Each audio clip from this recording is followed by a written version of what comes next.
Hello everybody out there, this is Seto Kaba from your Yu-Gi-Oh chat channel, and today I'm going to talk about a problem I think I have, and that's how many decks I run currently.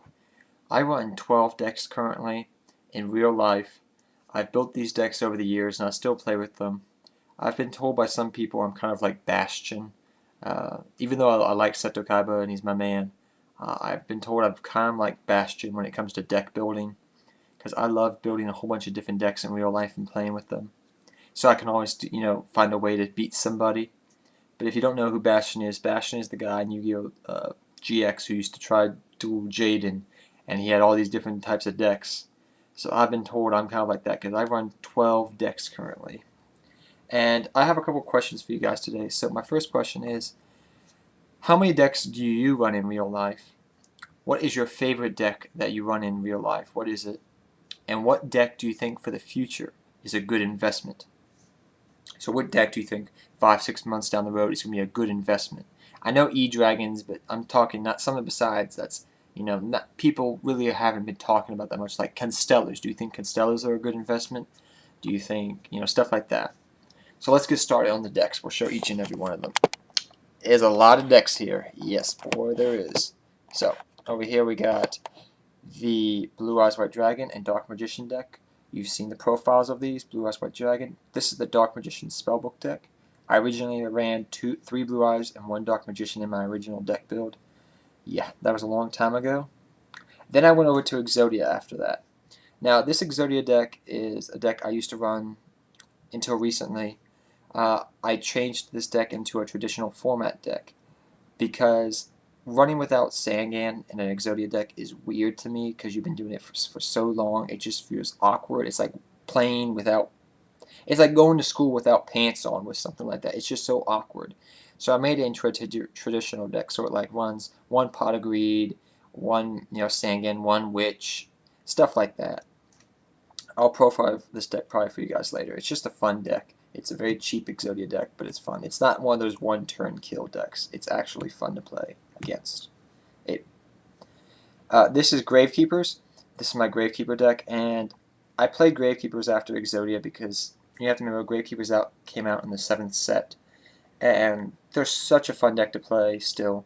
But at the time, they didn't have that much support, so I did play with them, but I played with them throughout the years, but it wasn't until they really got good support that I really brought the deck back up again.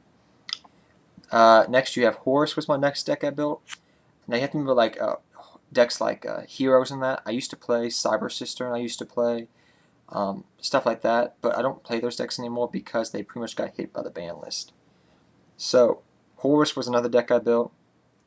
This deck is awesome. I'm really happy I revamped this deck. It's so fun to play still. It brings so many good memories back. This was my first competitive deck out there, really. And it runs tuners now. After that, I ran, as you can see here, you see Lava Golem. You know that has to be a burn deck. I built burn decks back in the day. This is a straight up burn deck that got me to a regionals one time. I played in regionals. I think I topped 15 one time back in 2008. But it's just a fun deck to play. Let's see over here. Then we have Dark Worlds. I played Dark Worlds before Grapha came out. I played Dark Worlds back when we just had Silver and Gold were your main boss monsters. When Grapha came out, it was awesome, but it was like, wow, what a busted card. And some busted combinations came out of that, but I played them before they really got really super broken.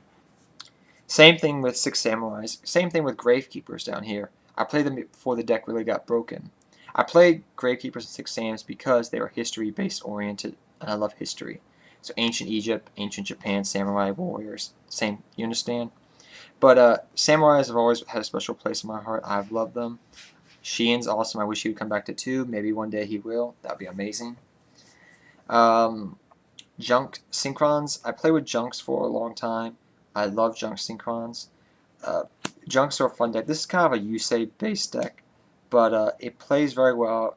It's an awesome deck to play with. It can make shooting Quasar Dragon fairly easy as well. Now you may be wondering why I have a Marauding Captain here. This is an intermediate deck. This was a deck made in those earlier formats you remember from about 2-3 years ago, where you had Synchros was still the main decks, but Exceeds were starting to come on the scene for the first time. This is that type of deck. This deck is actually still competitive, and I still use it. I use it at locals all the time. It's a cheap deck to build, but it's a very fun deck. If you want to see the deck profile, just go back to XYZ's. I've updated the deck since then, but this deck can make level 3s, level 4 Exceeds fairly easy, and can make level 7s and level 8s Synchrons very easily. It's a fun deck to play. It has some fun cards. After I played with that deck, I played with Skill Drain. I made a Skill Drain deck. Skill Drains are awesome. It's a Skill Drain Ori Kalkos deck. I made this deck so long ago. It's awesome, but you probably heard about these decks recently. Skill Drain Ori Kalkos deck type builds recently at your regionals. They've been doing good. And then lastly down here we got is Herald of Perfection Agent deck. I bought this deck for my friend since back in, I think, late February. And I've been playing with this deck since, and it's won a special place in my heart. And it can do so good in today's meta, I find, in a way, if you play it correctly. But those are all my decks, and maybe I got a problem, maybe I don't. I just want to see how many decks you guys run, so I don't feel all alone. I run 12 decks right now. I don't know what the next deck is I'm going to build, but we'll see. But back to my questions. How many decks do you run in real life? What is your favorite deck to run in real life? Mine is Gravekeepers, hands down. But what deck do you what deck do you think is going to be good for the future? So till next time, everybody, Seto Kaiba, out.